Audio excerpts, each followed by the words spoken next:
I got to be careful how I say this. I'm not trying to do any of that.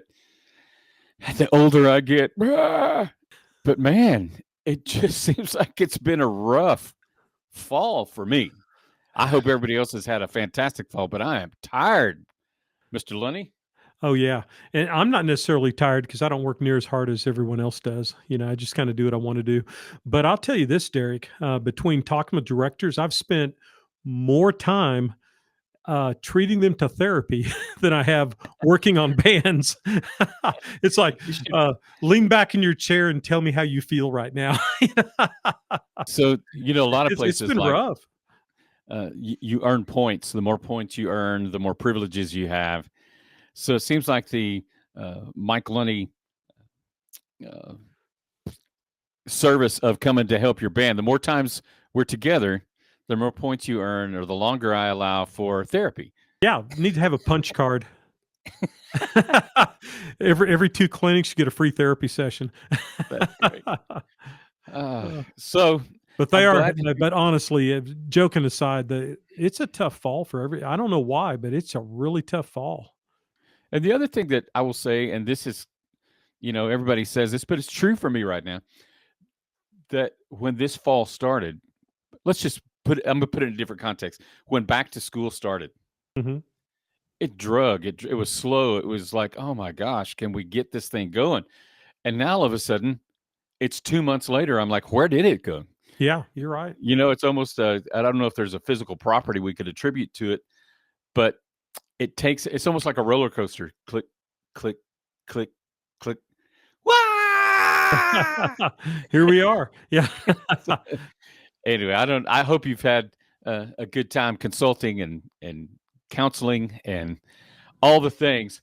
But I do think that the groups that have and a good culture, a band. We've talked about creating culture in the Mm-hmm. band before.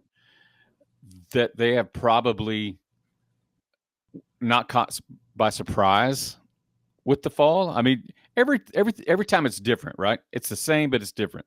Right. So I do think culture probably plays a large part in some of that. We've talked about it before, but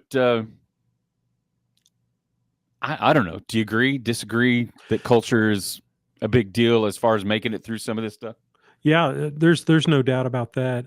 It's a situation where a band will not survive, or any organization will not survive turmoil unless there's a process and a culture in place. And I feel like the really strong bands, no accident they have good culture. And we talked to, and that's such a buzzword. Every football coach comes in their press conference, we're going to develop a culture. We use it as a buzzword and we kind of lose meaning to it. And we've talked about culture before, Derek, but this is going to be kind of a little bit deeper dive into Daniel Coyle's The Culture Code. And it's a very specific way to develop culture, kind of like we did with the talent code. That Right. we have a specific way to make this happen. And I think pretty much, notice my managing expectations, pretty much every band can develop a really strong culture. I do know that every band can develop a better culture. And the thing we're seeing is a backlash right now. And I think sometimes I mention this to directors, is that the fact that our COVID generation of beginners are now in our high school bands, Right. and they missed a lot of education. It's just how it was. And so I think for the directors with a process and a high level of culture in their band, they were able to accommodate that. And other ones, it was like deer in the headlight kind of approach. It was like, what just happened? And it's like, this is what's happening. Those kids Right. did not get a beginner band year. And 80%, and this is a statistical thing, 80% of everything we learn about music happens in the first year. Yeah, I was The going to rest of say. our life is the other 20%. So that's a tough hurdle. So, a couple of things, real quick. Culture is one of those things, and everybody talks about it when they first start. Whether that's the beginning of a year, the beginning of a new job, the beginning of, you were mentioning the coaches. Yeah, we've got to change the culture. It's Yeah. something we focus on a lot at the beginning, but I'm not sure everybody focuses on it long term. Maintains. No, they don't. In fact, I think it's a differentiation. Maybe it's just semantics, but some people think that culture is a real high level state of being in our program. That's a very philosophical thing. We talk to Sure. the kids and we do things right. But I would argue with Mr. Daniel Coyle had my side or behind him, hiding behind him, that it's the actions we do every day. And it's a skill that can be learned and taught even in beginner band. I think that's an interesting fact that it's not we're going to develop a high culture. No, we're going to make sure we take role correctly, and we're going to make Right. sure that consequences are assigned for whatever actions, good or bad. And so that's a culture is what we do every day, not what we profess to do. It's not a mission statement. That's part of it, but I think And that's where the disconnect happens. I'm going to let you get into that as you want to get into it, but I am going to say this that I have heard coaches more and more often, like at the collegiate level. Although I do think college football is kind of becoming pro football. I Mhm. mean, it's just another league. But they talk about having a designated day of the week because they're governed now. You can only wear pads so many days. You can only hit so often. The other days have to be rest, recuperation, and on some of those days they've incorporated, whether it's a Wednesday or Friday, that's culture day, and they have. It sounds it was foreign to me to think about it at first. They have exercises or activities that are designed to help foster, create, maintain the culture that they're trying to.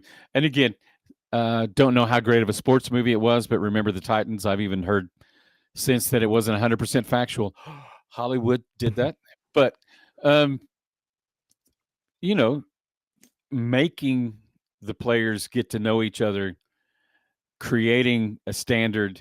This is what we're going to do as a team, and giving that uh, giving that responsibility to the players as much as the coaches, or at least making it look like that. So that was a long, winding little rabbit trail that I took real quick. But I do think still that uh, culture isn't an accident. So, but I want to ask you this because I know when we did Daniel Coyle's the first book that we talked about with Daniel, talking about his brain power and how to Yeah, cultivate talent. the talent Yeah, code. Yeah. that it was a scientific process. So I'm curious, is he? I mean, he's still a scientist. Yeah. And Is culture scientific? psychology is a science. So Sure. instead of, so it is approached at that level. But you're right. It's amazing how my fellow teachers will work on fundamentals of marching and fundamentals of playing. And then they just kind of, some of them just ignore the fundamentals of culture. And it can be something really easy. I know when I was teaching full time, we would have a Monday night rehearsal, but then on every Tuesday night, we would have a different section come to my house and I would cook hamburgers and we might just sit around and watch some DCI videos. We might go in the backyard and chase the little dogs. We might, you know what I mean? It was a very there was nothing informational about it. It was just getting to know each other and listen to the kids talk to each other. And it allowed the students to see their band directors not as band directors on that night. And so something that simple, like what you're talking about, there needs to be uh, a very detailed approach to this is how we're going to establish the fundamentals of our culture in our band program. What actions are we going to do every day? And then we'd have a little discussion about, hey, what things have you done, section leaders, to help out the students, and not even saying culture, the ones who aren't playing as well in your section, Mr. Trumpet Player Man, who's the section leader. What have you done to help those kids? And then you kind of listen to their explanation, then you kind of guide them to be better at it, and then it develops culture. It sounds almost too easy, and it is actually pretty easy. It's the easiest It, thing to build. it's easy if you do it. Yeah, yeah. It's easy if you do it. It's as easy as eating ice cream. It's not a difficult situation. You And I, just I do guess it. what I'm saying is it has to be intentional. It's not an accident. Oh yeah, yeah, and it's kind of the same idea where we've talked about leadership in the band program with kids. That some people believe that leaders are just naturally born to be leaders. They're lions. You know what I mean? And Right. I can see, I can respect that argument to a certain extent, but leadership is actually just like culture, just like playing a concert E flat scale, is a process that you teach the technique of how to do it. Right. And I'm going to bring this real world example back up again. I was, I've said this before, I was the band president for my high school band my senior Mhm. year, and I was terrible. I was I was not a good band president. So if any of my friends from high school are listening, yep, I admit it. But at the same time, we had this revelatory moment for me. I didn't know how to lead because nobody told me what the expectations were. Nobody told me what they expected out of me as a leader. And this is, you know, concession to mic time. I, I didn't have the natural thought process of as a leader, I should do this, I should do this, I should do this. So I wasn't born with it. I had to be taught. Right. I do think, are we translating that to culture as well? That culture Yes. isn't something that people automatically know? Yeah, you have to teach them. I think my real world example is I remember going to Greg Miller, my high school band director, which I'd already been teaching a couple of years, and I was in the little town of Electra, and I was telling him, said my drum majors, these two girls that are drum majors, said we get to the game and they're just worried about getting their makeup on and primping in the mirror and doing that, and so they just won't do the things they're supposed to do. And boy, he goes, well, have you told them what you want them to do? And I said, well, no. He said, well, it'd probably be a good first step, Mike. Maybe you ought to sit them down and say, when we get there, we need you to be over by the trailer, or you need to do this, or get your podium Right. to the. And he was absolutely correct. So that was my watershed moment as a leader in a band program, because I grew up in like you did, we grew up in good band programs, really good band programs.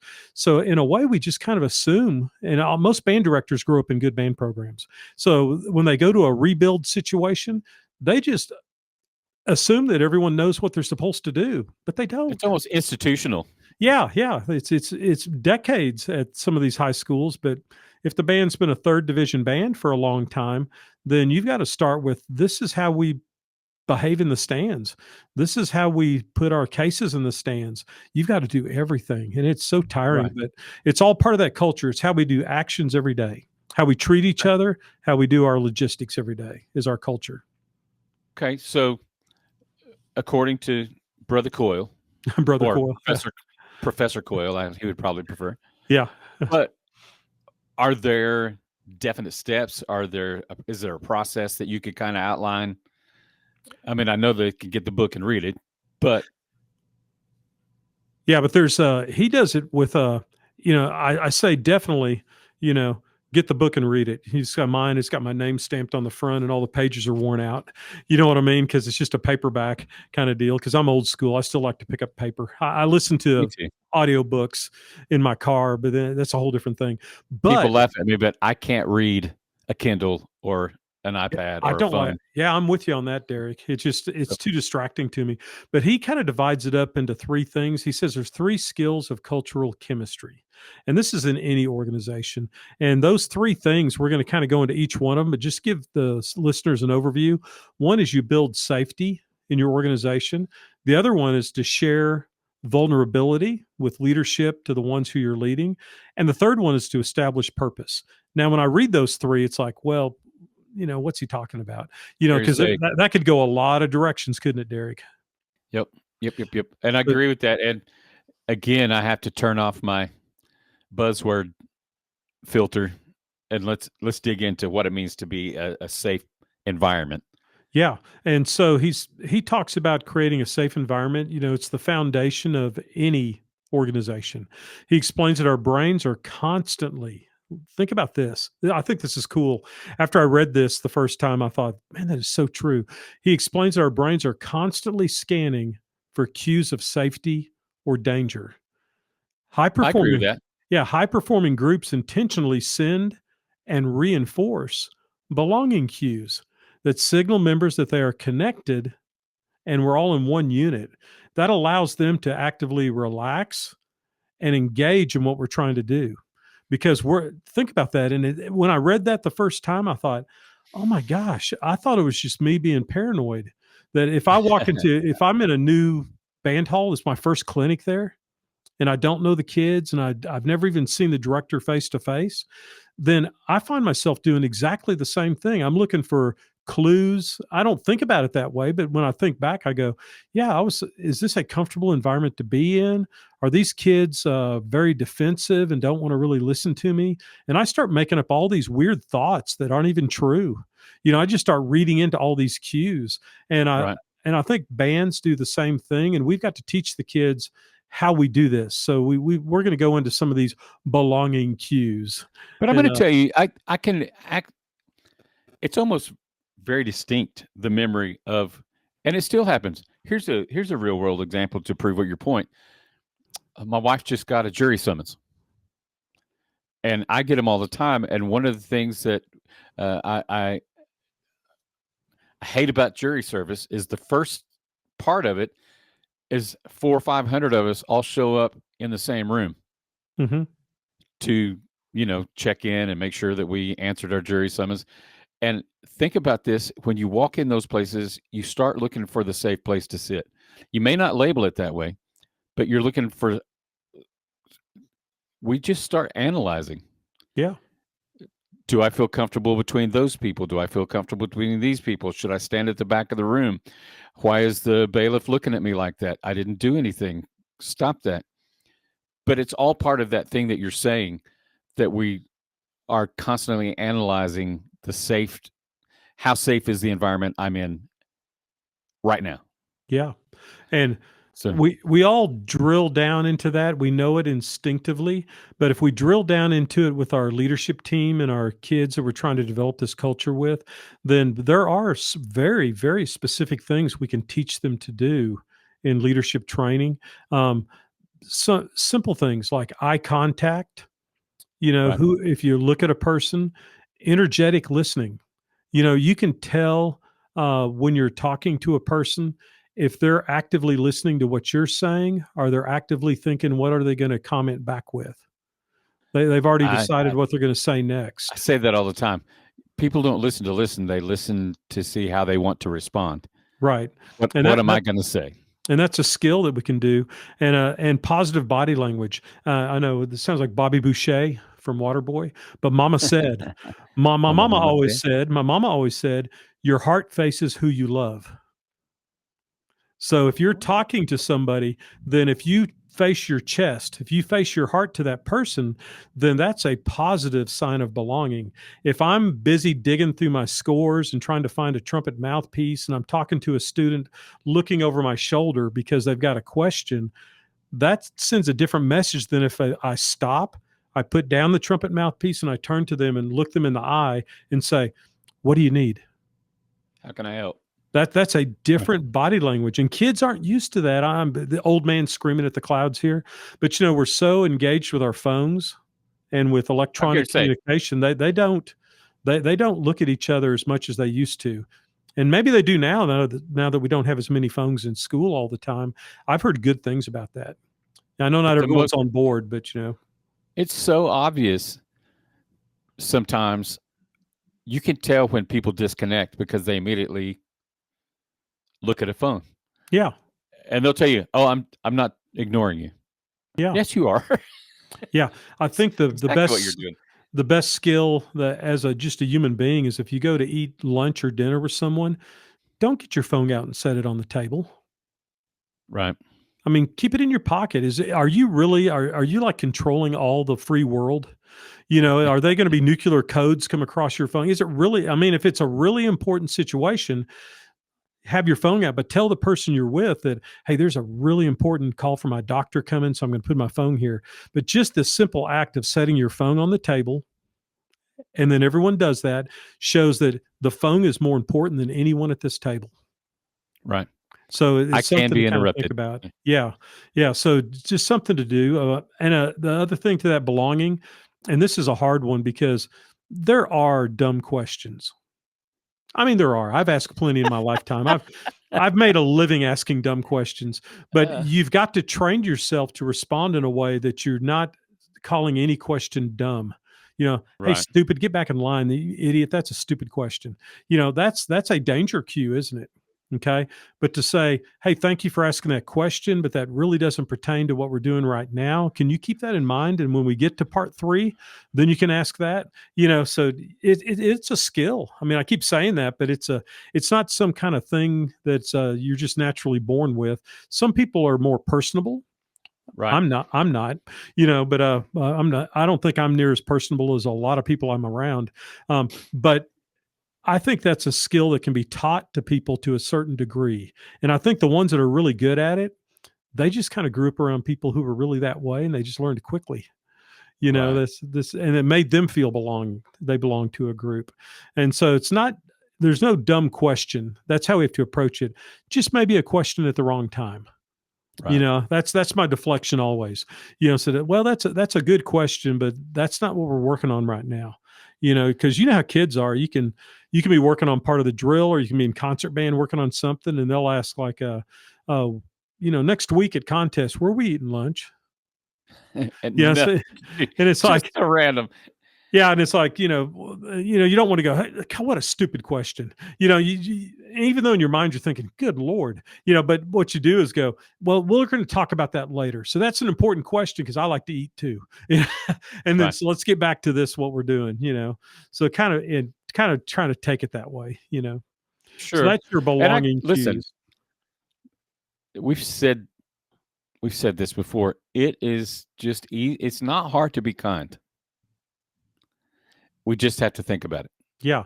And it can be as something as simple in a band program with our leadership and we as directors as our voice inflection when we respond to something. You know, that note was really in tune. That note was really in tune. That Oh, that. that note is really in tune. It can be the same words, but it's all in the inflection of how you say it. So those are things we have to teach kids. And I use an example like that to show them that you can be very condescending in your response just by the inflection. Even though the words, you can tell me, all I told them was that note was really in tune. No, you didn't. That is not what you actually said. Or should I say, no, you didn't? Or no, you No, you didn't. didn't. Yeah, yeah. So it's a really interesting psychology involved with it, and with certain students and directors in leadership, some people operate on the ideas if I can be a tad on the mean side and be condescending, that'll make me more important, and I Yeah. will establish my dominance amongst Right. my followers. That's what I think it is. Yeah, and The that's what weakest form happens. of leadership is a dictator, but that's what we all default to. Yeah, yeah, and it's human nature. Okay. But let me say this too, Mike, and see if you agree with me. I'm going to have a conversation with you because I think this is important, and I find myself weak in some of this, and I'm going to take my glasses off to emphasize my point. A lot of times I wear contacts, but these don't work to show you what I'm trying to show you right now. We all have a student, or it seems like a student that can't help themselves. They're going to ask the wrong question at the wrong time all the time. Hmm. It's just, and I don't think they do it just to make you mad, Mr. Lunny, but No, we no, all they have don't. those students. But here's my problem when I'm busy doing something and somebody interrupts me, that same person that always asks a question that has nothing to do with anything that we're doing. I have to fight doing this initially. Yeah, rolling your eyes. Yeah. And and the message that sends, nothing I say after that is going to be kind. I've already set the table of you're interrupting me and I'm put out with you. Yeah. And it's almost a I really have to make myself. I've gotten to the point where I make myself give them one Mississippi before I react at all. And sometimes, Derek, those students that continually ask questions, sometimes they're your smartest kids. I had a little French horn class, and there were 7 kids in there. They were brilliant. In fact, 2 of them right now are choir directors, and one's a band director full time. And they would ask questions, and this is the only class I ever had to do that in. I was teasing one of the students who's now an adult teaching, and I said, "Do you realize that I had the question box because of you and your friends?" I created that for you. There was a box and they could not ask any questions out loud. They had to write their question on a piece of paper, and at the end of the deal, they'd take their paper and stick it in the box, and then I'd read those overnight, and then I would answer all the questions during the first 5 minutes the next day. They weren't allowed to ask any Yeah. questions. Their questions were brilliant, but if Right. I allowed them to all ask questions, that they would take over the class, and it was like we didn't get anything done. But it's because they were absolutely brilliant. They were French horn players, and they would ask about, well, the Wagner tuba is really a French horn. It's not really a tuba, and he used it in his ring cycle. I'm going, these are sixth graders. How in Right. the world have they figured this out? But So that's you got to, it, and sometimes it's a kid that just wants attention too. right. But That's why I ask questions. I just want attention. my Paul Harvey rest of the story is I was the kid, and listen, I'm going to make it sound good because it was me, right? My overthinking brain had already jumped ahead 10 steps, seeing potential issues. If I didn't know the answer, I might do the wrong thing. Or we, as it was my job as a student to make sure the teacher was smart enough. I'm being facetious to Right. I think know what you're through all the saying. things that could go wrong. And so I'm going to ask this question because I'm actually saving your butt. You don't know it. Yeah. Yeah. Yeah. And so my intention was not, I'm just going to think of random things to ask, but it sure sounded that way, I'm sure. Yeah, and it was done in a playful manner, but kids who were kind of in that genre for me, I would just joke with them. I go, "You only get 3 questions a day, so use them wisely." Can't You know? say. And so I would keep track, and all of a sudden they ask the 4th question, "Nope, nope, nope. Nope. You're done for today. Tomorrow we reset." And they just kinda smile because they know it's in a playful manner, and Sure. so but it does make them think because you can tell they raise their hand and they think, and all of a sudden the hand goes down. It's like, oh, I'm not gonna use up my last question yet because wasn't a good question. So kids are actually pretty brilliant. It's we directors that sometimes don't know how to handle things. Sure. But yeah, but it's Okay. interesting. So Okay, so safe place and those are then the belonging questions. cues. Yeah, no, Okay. it's build safety, and under safety, one is belonging cues. So that's Perfect. one of them. Got it. Okay, the next one is embrace the messenger. Okay, and this is a tough one for band directors because you've got to be actively welcoming and reward those who bring bad news or deliver difficult feedback. Uh, you're going to have to dig into that a minute. Yeah, see, you grew up in a situation. I know your high school band director, and there was no way you went to him and delivered negative feedback. It was impossible. Now, he had great bands, so there's no doubt in the quality of his program. So I'm not saying he was wrong, but I really truthfully think there's a better way to approach it. My door was always open to where if a student thought there was something we were doing that we could do better, they could come in. That doesn't mean I'm going to agree with them. They knew that.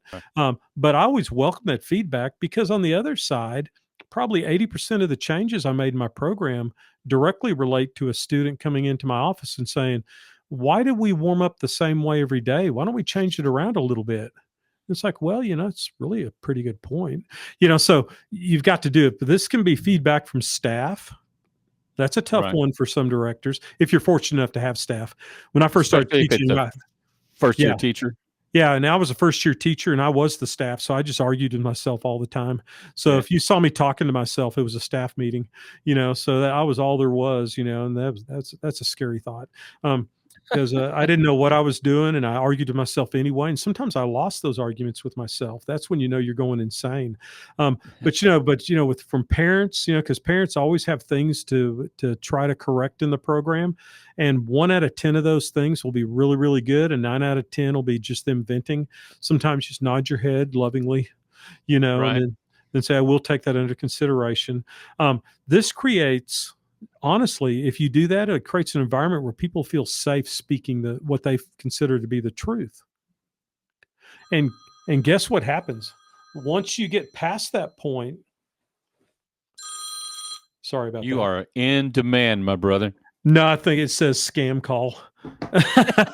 So I just turned my ringer off. Sorry about that, people. But yeah, once you develop that, it makes it where people aren't afraid to ask a question because they don't think they're going to be belittled by anybody.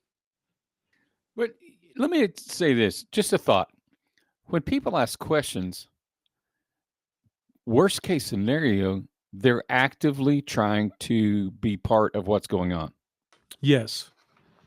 So the positive side of bad news is they're analyzing, they're thinking, and maybe they're just saying, help me understand. Yeah. I don't know. Just throwing that out. Yeah. And I just have kind of a spoken agreement with my band at the time that if it's negative feedback, that needs to be done in private. We're not going to stop rehearsal for you to ask a question why we're warming up a certain way.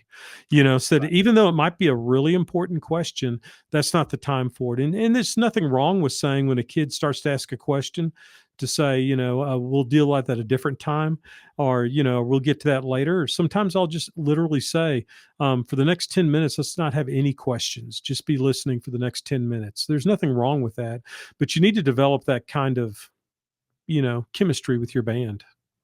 Right. And back to your 3 questions a day thing. I do think if we say don't interrupt with a question, hold it till the end, that sometimes the questioner works through it in their head and they think, I don't need to ask that. I got it. Or it's not a valid question after all. You know what I mean? Oh, I'm with you. There's times I had a very important question to ask my superintendent, but I didn't have time to go do it. And then 3 days later, I go, that really wasn't that important. Curious said, not doesn't feel as important today. Yeah, it seemed really important at the time. So I'm not putting the blame on the kids. I think we're all that way. And Right. so the last thing about this, building safety, and it's a tricky one, but we've got to remember that, a single negative or selfish person can corrupt an entire group's culture. I agree.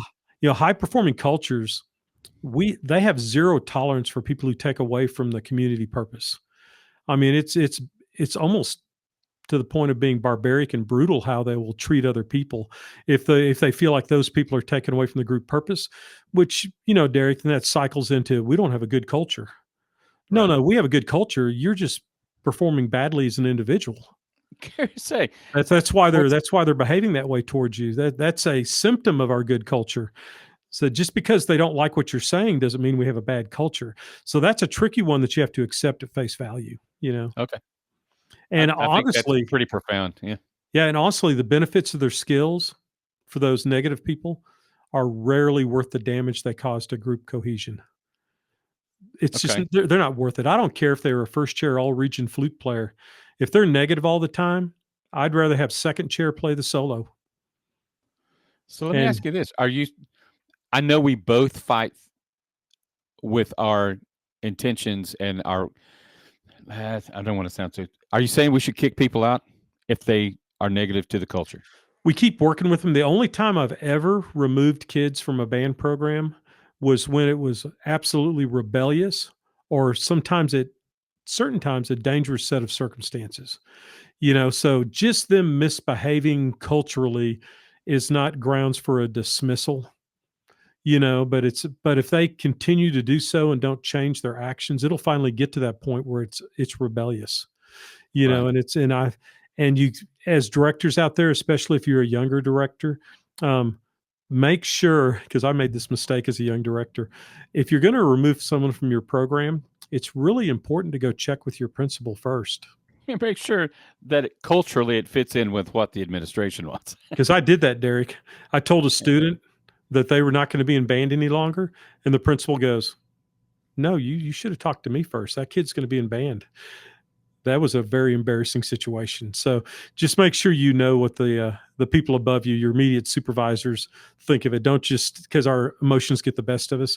But I mean, if you play that card too often, they've got a good point as an administrator. Why should we remove every rebellious kid out of your program and stick them in some other teacher's class?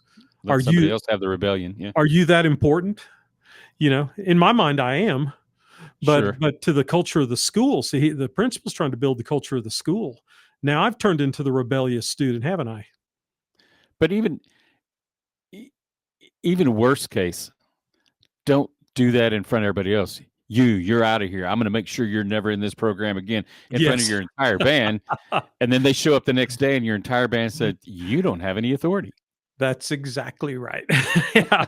So be careful, because that was exactly the situation I did. I lost my temper, And I told the Yeah. kids, "You're no longer going to be in this band." And I was set right, and it was very embarrassing.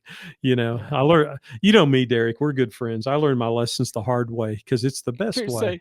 say, I got to make sure I really learn a hard lesson so it It's sticks. a core memory. It's a core memory. And and then the third thing in this idea of the building safety, one of our Yeah. skills of cultural chemistry is share vulnerability. Right. That's the engine of trust within a group. And I've known so many directors that they will never admit that they've ever made a mistake. Uh, They will literally just blow right through something, and they know they screwed up musically, but then they'll just pretend like it didn't happen, and they somehow think the kids don't know. right.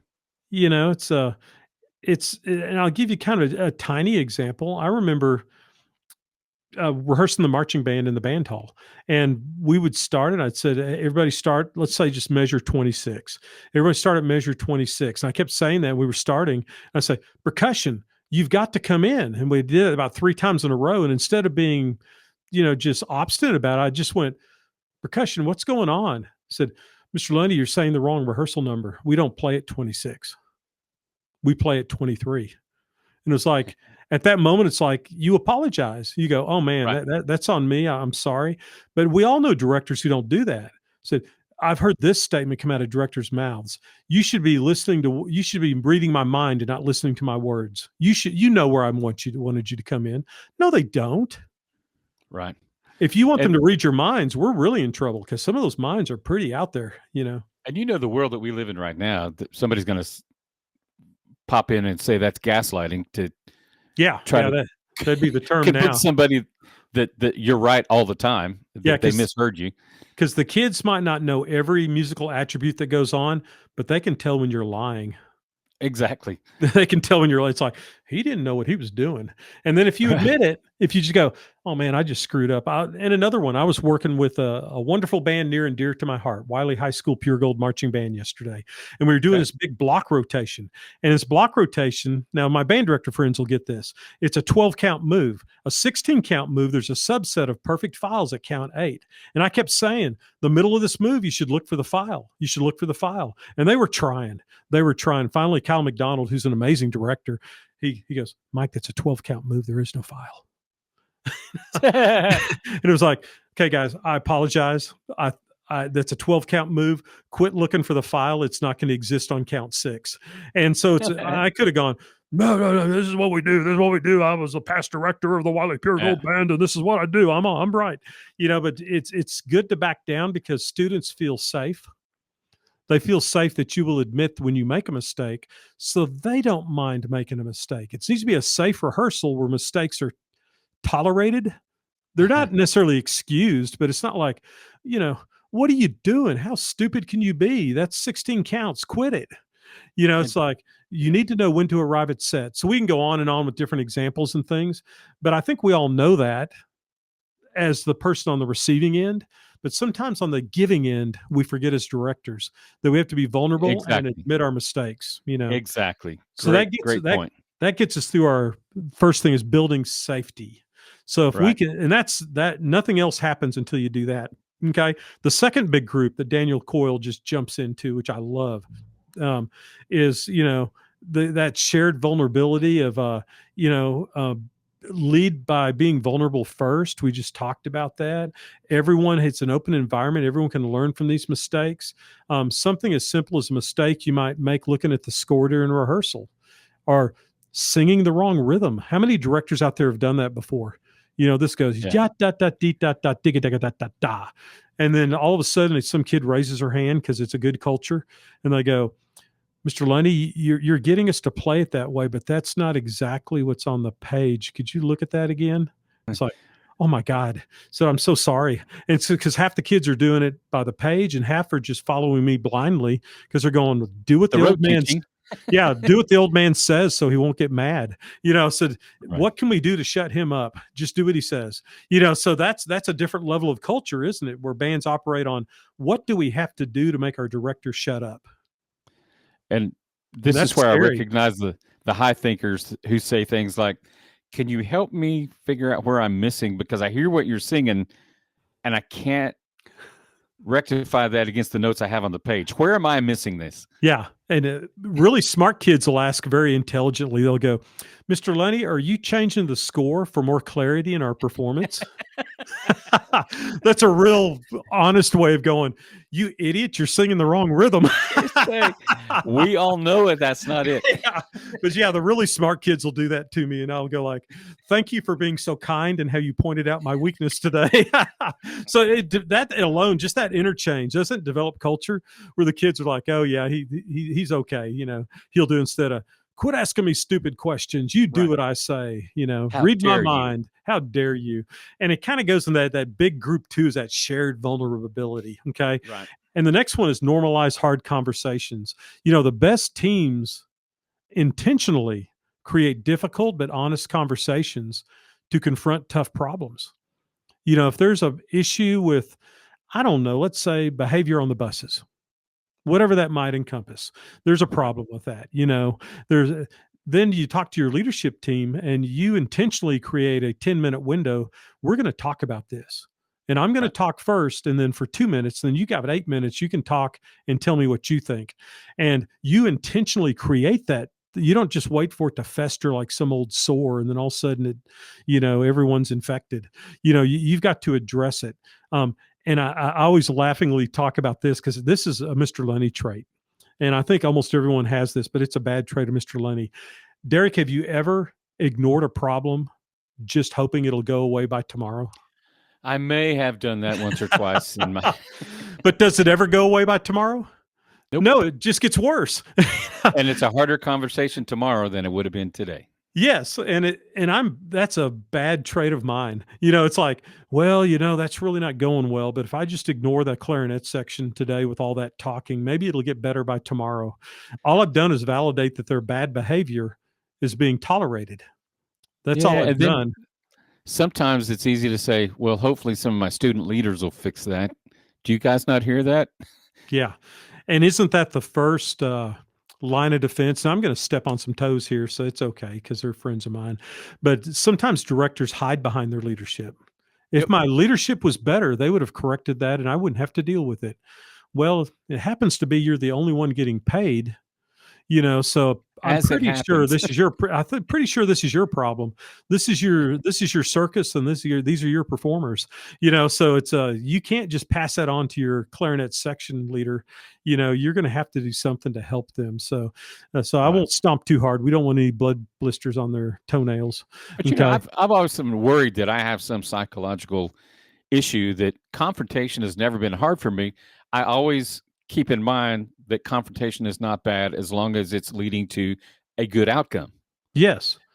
If we're just trying to be obstinate and rude and everybody has a bad day, I get it. But Yeah. confrontation is not bad if it's leading to a better outcome. Yes. And I agree with that And 100%, Derek. okay. Yeah. And just for my director friends out there, if you escalate a discussion to where everyone's angry, you might think you won, but no matter what, you just lost. Yep. That's just simple. And I learned that the hard way too. Leave the rehearsal going, well, I won that round. No, you didn't. Right. The smart kids are going, man, he sure is wasting our time by arguing with that kid. You know, And or you work so hard to build trust, to build uh, mutual trust. yeah. It takes a long time, but it doesn't take very long to throw it out the window Oh because you gosh, want to be yeah. right.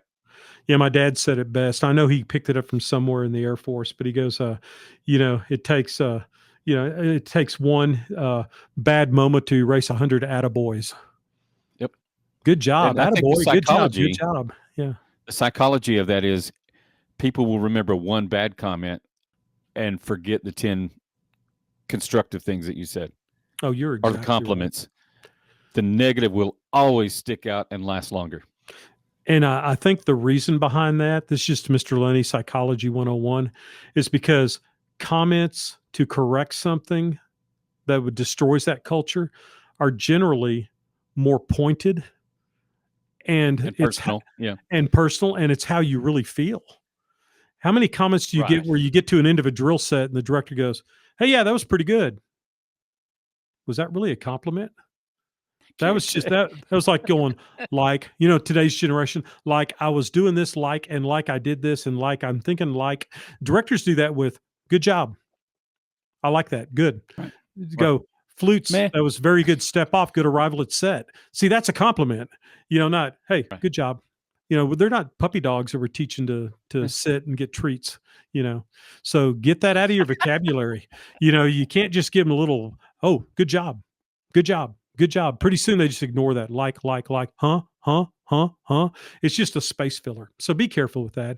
And in line with that, to finish up this particular point, the shared vulnerability, practice these kind of candor generating exercises with leadership.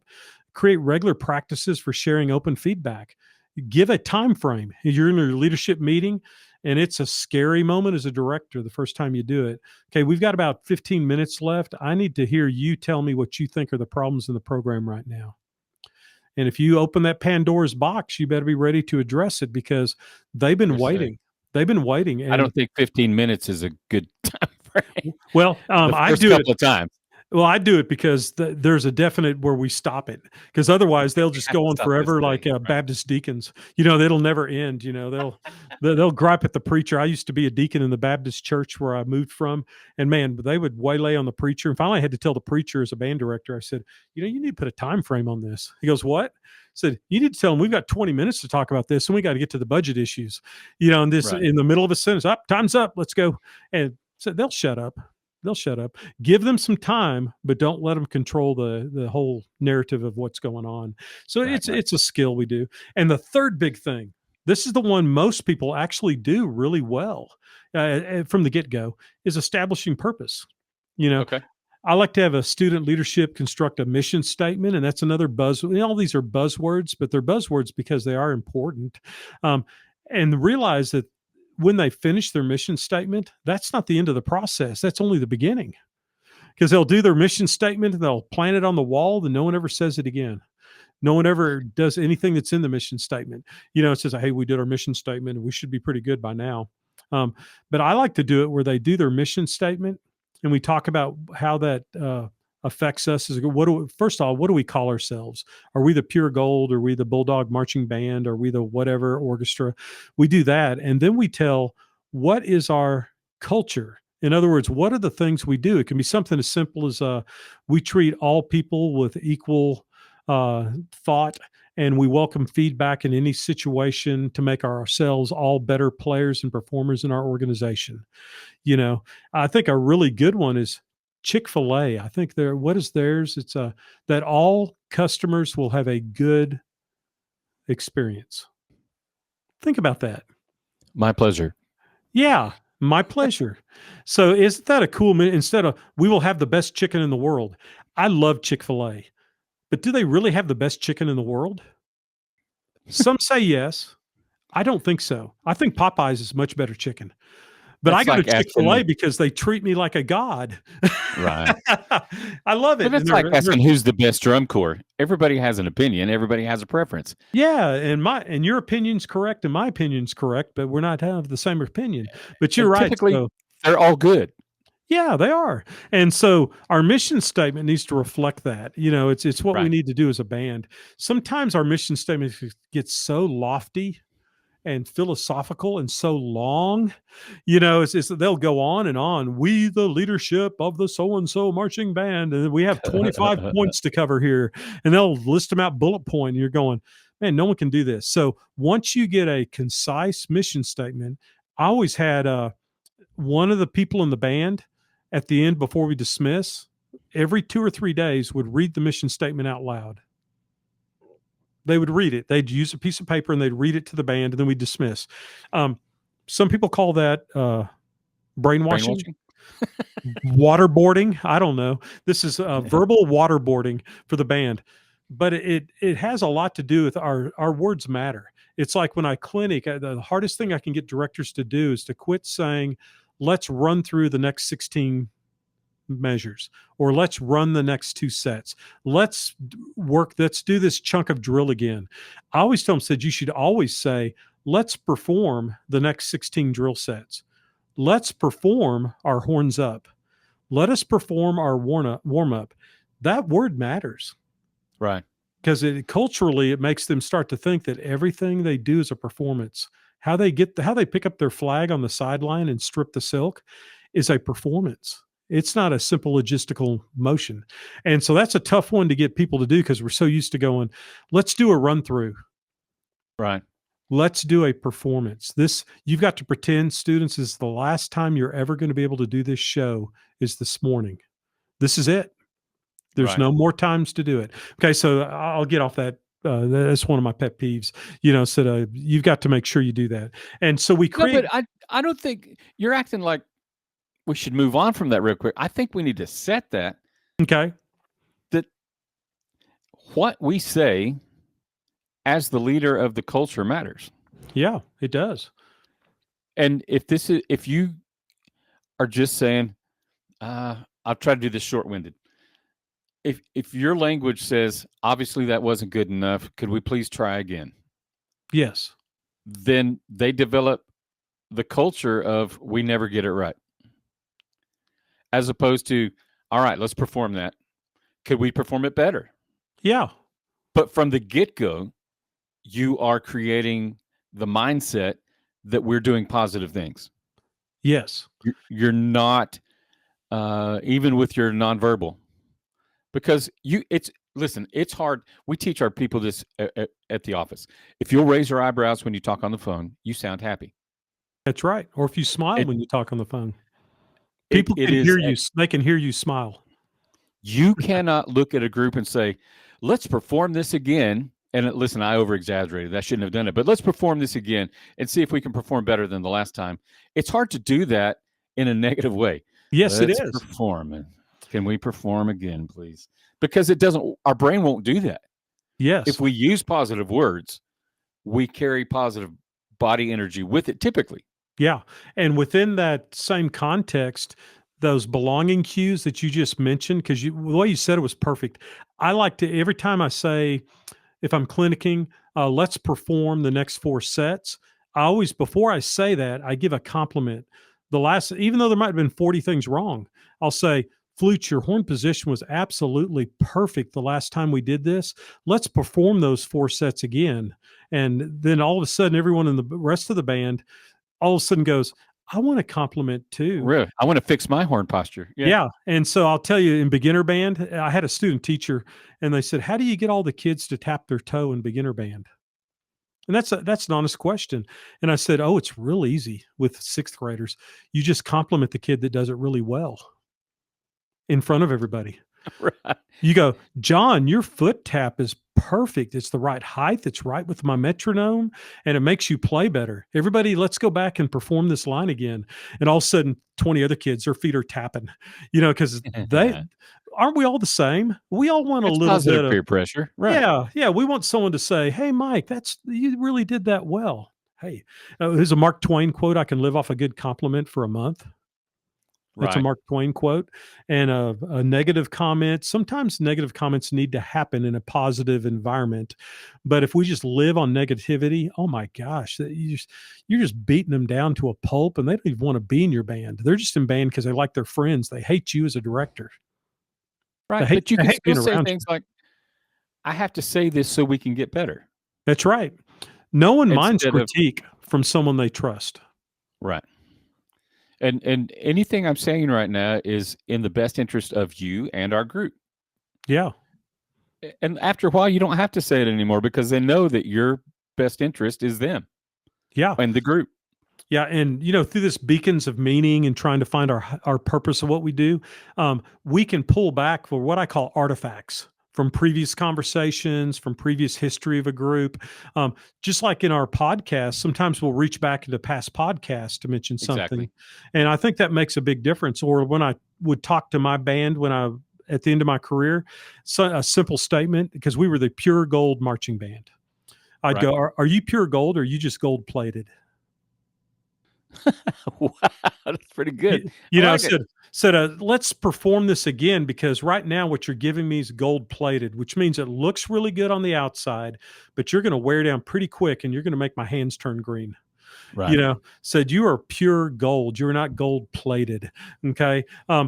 So, just the little tiny mantras. We always clean up our dining area. No one Right. ever eats alone. If you see a freshman go off in the stands by themselves before the game and eats by themselves, our leadership go to them like a bunch of turkeys looking for treats. You know what I mean? They just carry their lunches over there and they just sit around them, surround them, and start asking them questions, almost to the point of being, almost obtrusive. But in the end, the student goes home at the end of the night going, I like band. Right. So it's all that. And the next one is over communicate your priorities. Okay. You can never communicate enough times. Leaders of high performing groups, they repeat their core principles incessantly through speeches, posters on walls, and everyday language to ensure the message becomes part of the group's oxygen. They can't exist without your positive leadership. Yeah, I know that's not true, but that's how we have to approach it. Like, I must do this every day so my group can flourish and blossom. And it can just be have kids do signs on the wall and make sure they're positive signs. It's an honest and concerted effort to brainwash in a positive way, Yeah, you but know? you even see this, uh, and again, I'm sure I'm sure it's more common than not. I'm trusting that it is. When a football team's going out, they all reach up and touch a sign. If that sign says "Be the best" or Hmm. whatever the culture of that team is, you see when they all jump and slap the sign. I don't know if you're a Ted Lasso guy, Yeah. but his little believe sign Yeah. that's his culture. You got to believe, and so I don't think you could. I think don't underestimate the power of small reinforcement. Right. And repetitive reinforcement just Yeah, over and yeah, over. And it comes down consistent. to, and we use like bar setting behaviors. I tell my leadership, I want bar setting behaviors. And at first they look at you, what are you talking about? Yeah, that all our water jugs are on the front sideline at a two-step interval. Everyone do your water jugs exactly the same way. We call it stacking our horns. If we're doing marching Right, fundamentals without horns, all the trumpet bells are faced the same way with the same interval between trumpets. Take great pride in that. Don't just go set your horn to the sideline because that's what lesser bands do. right. Lesser bands do that. So We how used we to do do that with one our hat thing, boxes, and I used to think it looked like a really organized graveyard of hat boxes if you yeah, looked at it off on the side, but it was still impressive. it is. And it goes back to the idea of just like any organization, how we do one thing is how we do all things. If we want to be in box 5 as a marching band, or we want to be a superior first division concert organization, we must do the little tiny things, taking care of our reed, Yep. making sure our valves are oiled. How we do the little tiny things is actually more important than these grandiose kind of Daniel Coyle kind of things. But he really gets down to the heart of it that, if he was a band director, he would make sure that every clarinet had 4 reeds that they rotate. you Right. know he would make sure that happened because that's his belief. But I So just love the thought of what you're saying. Devil's in the details if you want to dumb it down that far, but take pride. What can I do? Because here's what I think. I think that some organizations are so big that people assume if I don't do that, it's going to be okay. yeah, But it's not okay. I have to be I have to feel that what my small part is just as important as the person up there waving the stick. yeah, That that I have to take pride in doing the small thing right. Or my section, I'm going to make sure my section is doing the small things that this group needs to be successful or oh yeah, to actually, because I think nobody, there's a saying that I learned a long time ago. I don't remember who said it first. Charm will get you where you need to be, but character is what keeps you there. yeah, And these small things are the character of what we do. If our group really is what we say we are, then these are the things we do. Otherwise, we're a fraud. yes, And nobody wants to be a fraud. no, and no And one wants so to be that's around a fraud. and so that kind of might have taken it out of context from culture, but I don't want my culture to be we say one thing and do nothing to honor that. Yeah. Don't you love if you rehearse a band and it's your own band, and let's say they've got just like regular old water bottles. The band parents brought ice down water bottles to them, and then Sure. the band leaves the field, and then you got like six kids that run around and pick up all the water bottles because someone's going to leave a water bottle. They're not being Right. rebellious, but those kids do that without any sense of wanting to be acknowledged. Right. They're It's what behind we the do. group. It's what we do. It's the discipline, and that's in this whole culture thing. If you want to boil it down all the way to the what it's all supposed to be about, the idea is discipline. And I have a real strong society thinks discipline is assigning consequences. Right. That's called punishment. And Do it or else. there's a Yeah. place for punishment. Believe me, you and I, Derek, I'm sure we've been punished many times in our life, and rightfully so. But there's a point for that. But discipline is a whole different definition. Discipline is that inner drive to do things right, even if a higher authority is not watching us and making us do it. We Right. just And I do it because it's right. a synonym, I think, integrity. Integrity is doing the right thing even if nobody's watching. Yeah, yeah. And I love the And John Wooden quote where he talks about how don't be so concerned about your reputation, be concerned about your character. Reputation is what other people think of you, character is who you are. And that's my right. favorite John Wooden quote. I wish he'd And have I, been a I band director. Yeah. I saw this the other day. I've always believed this, but somebody brought up the shopping cart example. Yeah. If we as a society are too lazy to take our shopping carts either to the bin or back into the store, that says more about us, who we are, than anything we say. Yes. Because how how lazy are we just to leave a and listen? I've probably done it before, but I try to, in my small way, make a difference when I stop at Market Street. I'll either get a basket that's out in the middle of the parking lot and take it in to do my shopping with, or grab a couple and just leave them at the front. Not because I'm Superman, but because I watch those kids work really hard, and we just leave crap everywhere because we're lazy and we're in a hurry and we can justify a million ways. But people with integrity do the right thing even when no one else is watching. Yeah. And So in today's music rooms, there are thousands of items, aren't there? yeah, So we've got to make sure, and especially our crazed out marching bands nowadays, and I love it. But man, we're hauling everything in the band hall out of the band hall to do it. So those kids have to have that idea that we've got to, and that's a good example. I would say it that way. We need to remember to put our shopping carts up. Everything has a place to be. You can't just walk in the band hall and just drop something and just walk off to second period or whatever. So let somebody else worry about it. Yeah. yeah, that's someone else's job. Everything is everyone's job. Now, some core takeaways from this whole thing. So I hope Okay. people got some ideas that they can use within their program. They can start tomorrow if they wish. But the central argument that Mr. Coyle presents is that culture is not a predetermined characteristic of a group, but it's a learned set of skills, and we practice those skills over and over to build the psychological safety, the shared vulnerability, and to reinforce a really clear purpose to what we do. Is our job simply to play Hey Song? If it is, that's going to be our purpose. And there's nothing necessarily wrong with that. If that's your only purpose, then do your purpose with authority. Okay. But whatever you decide your purpose is as a group, they can develop that cohesive, highly successful culture step by step, just like building with Lego blocks. And the books that I've used in this process over the years. One is obviously The Culture Code, because that's what the podcast is about. It's by Right. Daniel Coyle. It's more than philosophy. You can find a lot of philosophical books of this is how you should feel, and this is how you should go to a different strata of thinking. That's all fine and dandy. But when Right. we're dealing with 14-year-olds, it's like step one is this. Let's do it. Okay. The other one, excuse me. The other one is the Culture Playbook. It's another book by Daniel Coyle. It's a plan on how to establish this. It's like the sequel to it, okay? And then there's also a workbook and a journal to the Culture Code. It's a brass tacks workbook. So I would Okay. buy a few of those, and I would work with your leadership team and just maybe buy a set and then just copy Right. certain pages. Be legal. Go ahead and buy the set to be honest to the intellectual property.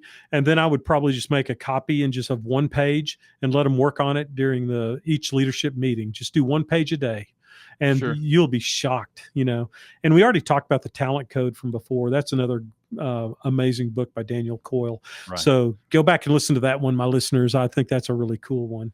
So here I'll age myself real quick because I do think about this stuff a lot after you know, we tease each other about which side of the fence we're on as far as were we born that way or did we learn it? And one of the things that struck me the other day after one of our conversations are a lot of people probably not familiar with the musical South Pacific. Okay. But there is a moment in there where one of the characters, a Polynesian native lady, says, "You, you don't, you're not born hating people. You have to be carefully taught." And the song reemphasizes you have to be carefully taught. And my concession is, and you just said it here again, and that is exactly what brought it to my mind.